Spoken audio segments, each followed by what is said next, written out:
Hello दोस्तों, नमस्कार। आप सब कैसे हैं? आशा करता हूँ कि आप सब अच्छे होंगे। दोस्तों, आज की इस वीडियो में हम पढ़ने वाले हैं सिंधु घाटी सभ्यता। इसको लिखना नहीं है, सिर्फ आपको क्लास में ही आपको याद करा देंगे। आप शुरू से लेकर अंत तक जरूर देखें, ऐसा क्लास आपको नहीं मिलेगा। तो सबसे पहले शुरू से देखते हैं। सिंधु घाटी सभ्यता को हड़प्पा सभ्यता कहते हैं। गुरु सिंधु घाटी सभ्यता का कहते हैं, हड़प्पा सभ्यता कहते हैं। एक बार दिमाग में अपने कहा ना, सिंधु घाटी सभ्यता को हड़प्पा सभ्यता कहते हैं, आँख मूंद के। ठीक। अब और दूसरा पॉइंट है, यह भारतीय उपमहाद्वीप की प्राचीन नागरिक सभ्यताओं में से एक है। यह सबसे पुरानी सभ्यता है और इसका विकास मुख्यतः सिंधु नदी और उनकी सहायक नदियों के आसपास हुआ था। जो सिंधु नदी का विकास है ना, ये का जो खोज भरा ना, इस सिंधु नदी किनारे भरा सिंधु घाटी, इसीलिए सिंधु नदी से ही सिंधु घाटी सभ्यता पड़ी रहा। और बात करते हैं परिपक्व हड़प्पा काल लगभग 26 यानी 26 ईसा पूर्व से 1900 ईसा पूर्व माना जाता है। मतलब हड़प्पा काल का जो खोज हो 2600 ईसा पूर्व से 1900 ईसा पूर्व माना जाता है। इसे कांस्य युगीन सभ्यता भी कहा जाता है। इसको क्या कहते हैं? कांस्य युगीन, यानी कांस्य युगीन क्यों कहा जाता है? क्योंकि यहाँ पर कांसा जो होता है ना, कांसा, इसकी खोज भी यहीं पर हुई थी। अब बात करते हैं दूसरा, खोज और उत्खनन। हड़प्पा जो सभ्यता है ना, इसका खोज दयाराम साहनी ने। एक बार आप मुझ कर बोलो, हड़प्पा सभ्यता की खोज किसने की थी? दयाराम साहनी ने। कब की थी? 1921 में, 1921 में दयाराम ने हड़प्पा की खोज की थी। 1921 में हड़प्पा का जो रहा ना, दयाराम साहनी ने किया था। मोहनजोदड़ो की खोज कौन किए थे? राखलदास बनर्जी। राखी लेकर आ मोहन, राखी लेकर आ। 1922 राखी लेकर आ मोहन, 1922 राखी लेकर आया यार। मोहन, 1922 राखी लेकर आया यार। आगे क्या है? आगे है लोथल। लोथल जो है, इसका खोज SR राव ने 1954 में की थी। SR राव, लोथल यार कहाँ गया? SR राव, लोथल कहाँ गया? 1954 में। कालीबंगा, बीबी लाल और BK थापर ने की। जो कालीबंगा है ना, यह बीबी लाल और BK थापर ने किया था। कब किया था? 1960 के दशक में। और धौलावीरा की खोज किसने की थी? JP जोशी और बाद में SR बिष्ट ने 1960 में इसकी खोज किया था। ये याद हो गया होगा। ये सबसे इम्पोर्टेंट हैं जो आपको करा रहे हैं भाई, बहुत इम्पोर्टेंट है आपके एग्ज़ाम के लिए। आपको सिर्फ पढ़ना है, याद नहीं करना है ना लिखना है। सिर्फ इस वीडियो में आपको सिर्फ सीखना है भाई, ये मेरा मकसद यही है। और प्रमुख स्थल है उनकी विशेषताएं, जैसे हड़प्पा जो सभ्यता है ना, इसकी स्थल कहाँ है? पंजाब और पाकिस्तान। जो पूर्वी पाकिस्तान है ना, पश्चिमी पाकिस्तान पंजाब में है। इसकी खोज नदी जो है, रावी नदी के किनारे।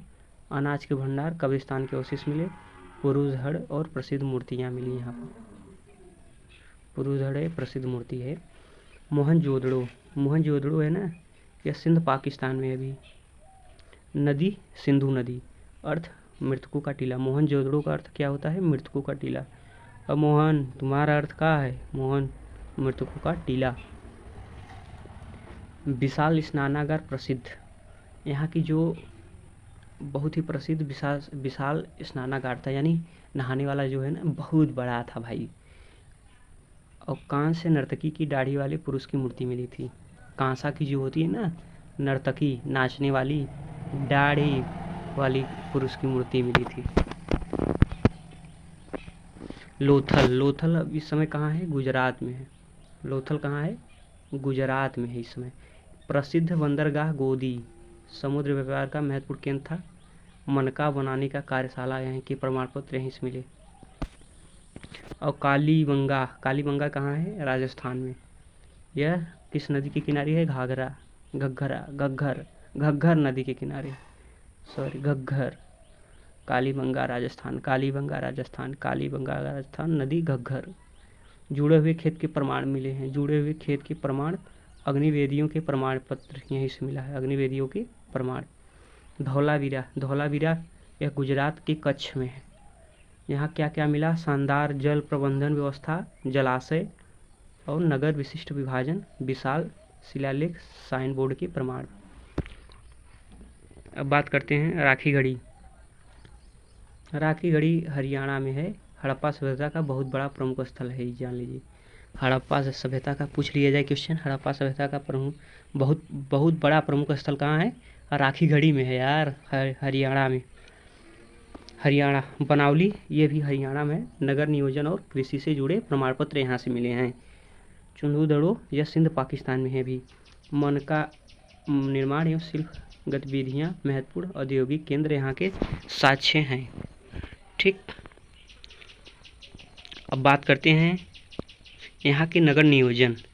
यहाँ की जो नगर नियोजन था, सड़कें एक दूसरे को समकोण काटती थी। इसका PDF हम आप सभी को टेलीग्राम में दे देंगे, आप सब लोग डाउनलोड करके आराम से पढ़िएगा भाई। एक बार यहाँ से पढ़ लीजिए, फिर दोबारा अपने से पढ़ेंगे, याद हो जाएगा। सही बता रहे हैं भाई, बहुत महत्वपूर्ण है नगर नियोजन।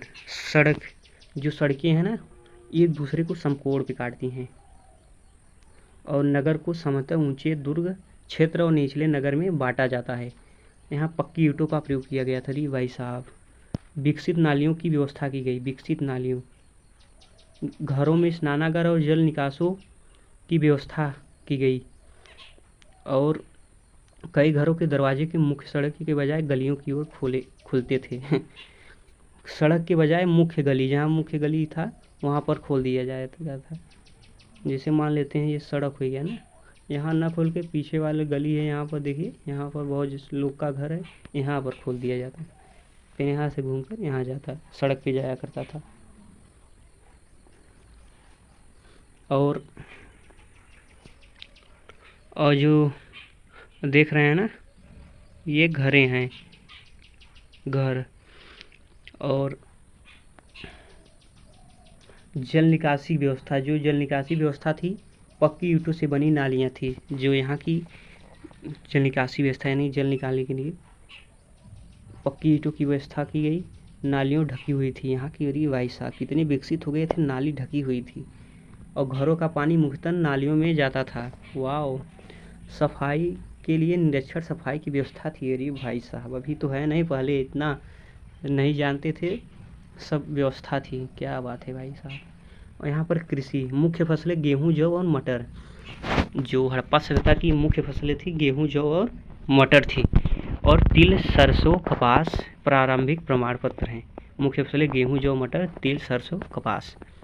और महत्वपूर्ण कालीबंगा से जुड़े हुए खेत के प्रमाण पत्र मिले, देख रहे हैं ना। और पशुपालन, जो पशुपालन था, पशुपालन यहाँ के लोग क्या क्या पालते थे? बैल, गाय, भैंस, भेड़, बकरी, कुत्ता आदि। मुहरों पर बैल, हाथी, गैंडा, बाघ आदि के चित्र मिलते थे। जैसे आपके यहाँ सिक्का नहीं होता है, पहले मुहरे चलते थे, उसके ऊपर बैल, हाथी, गैंडा, बाघ आदि के चित्र बने रहते थे भाई साहब। अभी तो 25 पैसा देखेंगे ना, 25 पैसा, उस पर गेंडे का चित्र बना है, गेंडा जो एक सिंग वाला होता है। और यहाँ के व्यापार जो है ना, आंतरिक एवं बाहरी दोनों प्रकार के व्यापार थे। और संपर्क मेसोपोटामिया, फारस की खड़ी, अफगानिस्तान आदि। मेसोपोटामिया के अभिलेखों इस क्षेत्र को मेलुडा कहा जाता था। प्रमुख व्यापारी वस्तुएं और कपास धातुएं, कीमती पत्थर, शंख आदि थे। धातु का ज्ञान, जो धातु का ज्ञान था ना, यहाँ के लोगों को तांबा, कांसा, सोना, चांदी, सीसा, टीन आदि से परिचित थे। और महत्वपूर्ण क्या था? लोहे का व्यापक उपयोग मिलना, इसलिए इसे कांस्य युग सभ्यता कहा गया है।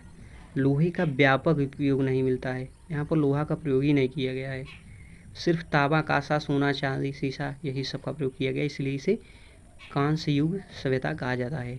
कला एवं मूर्तियाँ, कांस्य की नर्तकी, मोहनजोदड़ो, दाढ़ी वाले पुरुष, मोहनजोदड़ो, पशुपति, मुहरे, त्रिमुखी आकृति, चारों ओर पशु। और यहाँ का धार्मिक जीवन कैसा था? तो यहाँ का धार्मिक जीवन कैसा था? संभावित धार्मिक प्रतीक, माता देवी, स्त्री मूर्तियाँ, पशुपति जैसी आकृतियाँ, वृक्ष पूजा, पशु पूजा, अग्नि वेदियों का प्रमाण पत्र यहाँ से मिला। लिपि अपठित होने के कारण पुर्जे जानकारी नहीं मिलती हैं। और सिंधु लिपि अभी तक अपठित है, मतलब इसकी जानकारी नहीं है। अभिलेखों की छोटे छोटे हैं। मुहरे लिपि के उदाहरण मिलते हैं। समतः दाएं से बाएं लिखी गई जाने की धारणा ये है, ये देख रहे हैं ना, यही है मुहरे की लिपियाँ। तो दोस्तों आपको यह वीडियो कैसा लगा प्लीज़ कमेंट में ज़रूर बताना। अगर ये PDF लेना हो तो हमारे लिंक डिस्क्रिप्शन बॉक्स में लिंक है टेलीग्राम का, उसको ज्वाइन कर लीजिएगा, वहाँ पर एक PDF मिल जाएगा। और व्हाट्सएप ग्रुप को भी जुड़ जाइएगा, जिससे हम आपको कोई भी इन्फॉर्मेशन दे आप तक पहुँचे। मिलते हैं नेक्स्ट वीडियो में। धन्यवाद, bye bye, take care, love you, thank you.